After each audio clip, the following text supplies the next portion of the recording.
Oma, opa, saudara-saudari, dan adik-adik yang Tuhan Yesus kasihi, selamat Natal dan selamat Tahun Baru 2021. Sebelum kita mendengarkan firman Tuhan, mari kita memohon pertolongan Roh Kudus untuk membimbing dan menuntun kita dalam pembacaan dan perenungan firman-Nya. Mari kita berdoa. Bapa yang baik, terima kasih atas kebaikan-Mu bagi kami, karena kami masih diperkenankan mendengarkan suara-Mu Tuhan, lewat firman-Mu yang akan kami baca dan renungkan. Buatlah kami mengerti isi hati-Mu, dan mampukan kami menghidupinya dalam kehidupan kami. Ampunilah salah dan dosa kami, dan berfirmanlah ya Tuhan. Dalam nama Tuhan Yesus kami berdoa dan memohon kepada Bapa di surga. Amin. Pembacaan firman Tuhan terambil dari Kejadian pasal 17 ayat 9 sampai ayat yang ke-14. Saya akan membacakannya. Lagi firman Allah kepada Abraham, "Dari pihakmu, engkau harus memegang perjanjianku, engkau dan keturunanmu turun-temurun. Inilah perjanjianku yang harus kamu pegang, perjanjian antara aku dan kamu serta keturunanmu, yaitu setiap laki-laki di antara kamu harus disunat. Haruslah dikerat kulit katanmu, dan itulah akan menjadi tanda perjanjian antara aku dan kamu. Anak yang berumur 8 hari haruslah disunat, yakni setiap laki-laki di antara kamu, turun-temurun, baik yang lahir di rumahmu maupun yang dibeli dengan uang dari salah seorang asing, tetapi tidak termasuk keturunanmu. Orang yang lahir di rumahmu dan orang yang engkau beli dengan uang harus disunat. Maka dalam dagingmu lah perjanjianku itu menjadi perjanjian yang kekal. Dan orang yang tidak disunat, yakni laki-laki yang tidak dikerat kulit katannya, maka orang itu harus dilenyapkan dari antara orang-orang sebangsanya. Ia telah mengingkari perjanjianku." Bapak, Ibu, Oma, Opa, saudara-saudari, dan adik-adik yang Tuhan Yesus kasihi, tema kita pada saat ini yaitu memegang perjanjian Allah. Kalau dengar kata janji, saya teringat lagu yang liriknya seperti ini. Memang lidah tak bertulang, tak terbatas kata-kata, tinggi gunung 1000 janji, lain di bibir, lain di hati. Nah, itu kalau kita memegang janji manusia. Lalu bagaimana ketika kita memegang perjanjian Allah? Kata perjanjian menurut Kamus Besar Bahasa Indonesia dalam jaringan versi 5 mengandung arti persetujuan yang dibuat oleh dua pihak atau lebih. Masing-masing bersepakat akan menaati apa yang tersebut dalam persetujuan. Persetujuan dalam perjanjian akan ditandai oleh materai yang tertandatangani oleh dua pihak yang membuat perjanjian tersebut. Nah, jika ini dilakukan, maka persetujuan itu dianggap sah secara hukum. Karena itu, jika ada satu pihak yang tidak menaati, maka akan mendapatkan sanksi. Allah telah mengadakan perjanjian dengan Abraham yang disebut dengan Abraham. Abram berarti yang mulia, Abraham berarti bapa banyak orang. Perubahan nama Abram menjadi Abraham tentu tidak terlepas dari karya dan rancangan Allah dalam hidupnya. Allah akan memberkati Abraham melalui perjanjian yang ia adakan. Karena Allah Maha Pengasih, dan hal ini sangat tampak dalam relasi antara Allah dengan Abraham. Allah yang berinisiatif sendiri untuk mengadakan perjanjian tersebut, yaitu Allah akan menjadi Allahnya Abraham dan keturunannya. Allah sendiri yang mengikatkan dirinya kepada Abraham. Mengapa? Karena hal ini dilakukan oleh Allah karena Abraham adalah orang yang setia kepada Allah. Kesetiaan Abraham kepada Allah itu sangat tampak dalam sikap hidupnya. Jadi ketika Allah mengadakan perjanjian dengan Abraham, ia memegang perjanjian Allah dengan melakukan ketetapan yang telah Allah tentukan, yaitu sunat. Sunat merupakan tanda atau materai perjanjian Allah dengan Abraham dan keturunannya. Sunat ini sebagai tanda, artinya Abraham dan keturunannya telah menerima perjanjian Allah, maka Allah menjadi Tuhan mereka. Sunat sebagai materai berarti Abraham bersama dengan keturunannya telah dibenarkan karena iman.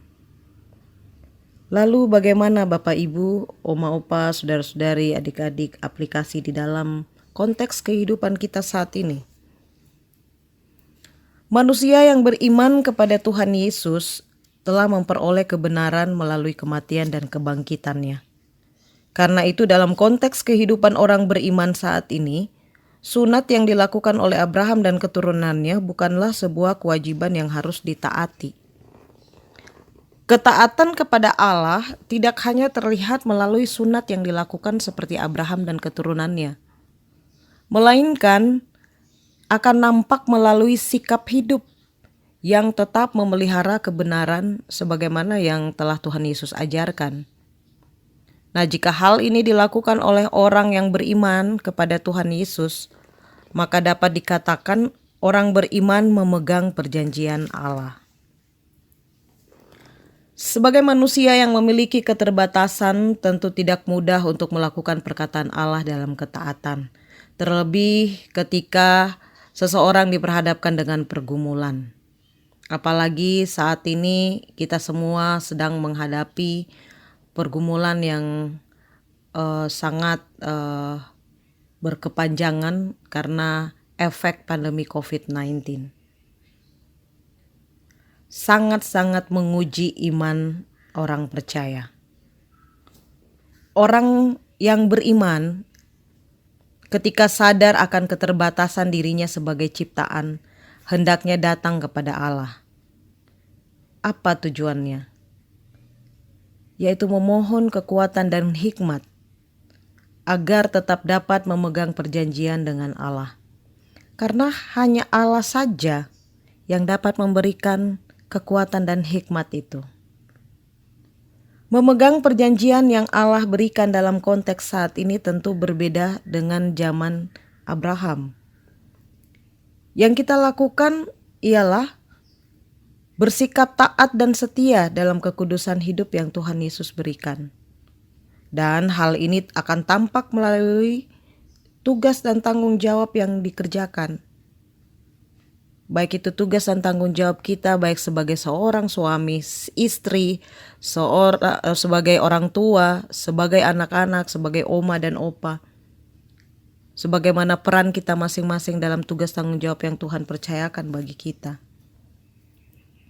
Tugas dan tanggung jawab orang beriman adalah memuliakan nama Tuhan melalui hidupnya. Memuliakan nama Tuhan Yesus berarti segala perkataan, segala tindakan, dan segala pikiran yang ada pada diri seseorang harus dapat menceritakan tentang bagaimana cinta dan kasih-Nya Tuhan. Sebagai orang beriman, kita juga harus berusaha tetap memegang perjanjian dengan Allah melalui iman kita kepada Tuhan Yesus. Bapak, Ibu, Oma Opa, saudara-saudari dan adik-adik yang Tuhan Yesus kasihi, marilah kita menunjukkan kesetiaan dan ketaatan kita kepada Allah. Karena Allah sangat begitu setia di tengah-tengah ketidaksetiaan kita. Dan Ia tidak pernah ingkar janji. Setiap pergumulan hidup kita justru harus dilihat sebagai ujian iman. Dengan demikian kita dapat mengatasi persoalan. Kita jangan bersandar pada pengertian kita sendiri.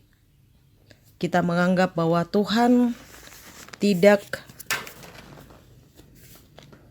atau belum menjawab doa kita karena Tuhan lupa, karena Tuhan lalai. Dalam ayat 2 Petrus 3 ayat 9 menyatakan Tuhan tidak lalai menepati janjinya sekalipun ada orang yang menganggapnya sebagai kelalaian. Tetapi Ia sabar terhadap kamu karena Ia menghendaki supaya jangan ada yang binasa, melainkan supaya semua orang berbalik dan bertobat. Jadi Bapak Ibu, Tuhan tidak pernah lalai. Tuhan sangat mengerti dan peduli dengan apa yang kita alami. Bahkan Ia mengajak kita. Ia mengatakan dalam Matius 11 ayat 28. Marilah kepadaku semua yang letih lesu dan berbeban berat. Aku akan memberi kelegaan kepadamu. Pikulah kuk yang kupasang dan belajarlah padaku, karena aku lemah lembut dan rendah hati, dan jiwamu akan mendapat ketenangan.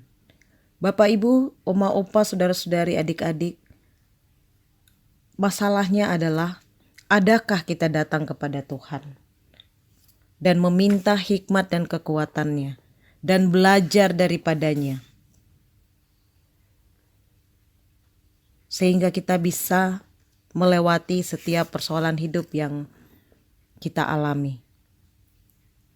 Ataukah kita hanya diam, pasrah, dan tetap mengeluh sehingga kita semakin tenggelam dengan persoalan kita dan kita tidak mengalami janji Allah? Mari kita jalani progres kehidupan ini. Mari kita mencintai proses kehidupan ini. Dan mari kita menjauhi protes, sehingga hidup kita semakin berakar, semakin bertumbuh, dan semakin berbuah, dan membuahkan kebaikan, kebenaran, dan keadilan, sebagaimana yang Tuhan Yesus inginkan, lewat ketaatan dan kesetiaan kita kepada Tuhan. Dan pada akhirnya, melalui cara hidup kita, nama Tuhan Yesus yang dipuji dan dimuliakan. Amin. Mari kita berdoa. Tuhan Yesus, tolong mampukan kami melakukan isi perjanjian-Mu dengan menjaga kekudusan hidup dan mengagungkan nama-Mu. Mampukan kami untuk taat dan setia kepadamu, sehingga kami selalu memegang perjanjian-Mu, ya Allah.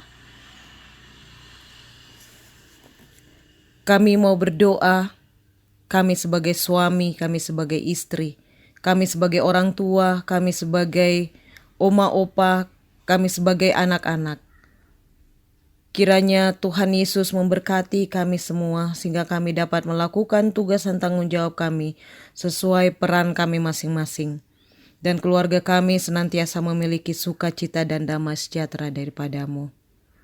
Kami berdoa bagi mereka yang sedang bergumul dengan persoalan hidup, baik perekonomian, persoalan rumah tangga, persoalan pekerjaan, bahkan sakit penyakit, baik yang dirawat di rumah sakit maupun dirawat di rumah masing-masing, dengan segala penyakit termasuk COVID-19. Berilah belas kasihan-Mu, ya Bapa, sehingga semua dapat teratasi, mendapatkan jalan keluar yang terbaik, bahkan memperoleh kesembuhan daripada-Mu, ya Tuhan Yesus. Kami mau berdoa bagi pelayan dan pelayanan kami di GPIB Jemaat Eklesia Bandar Udara Internasional I Gusti Ngurah Rai.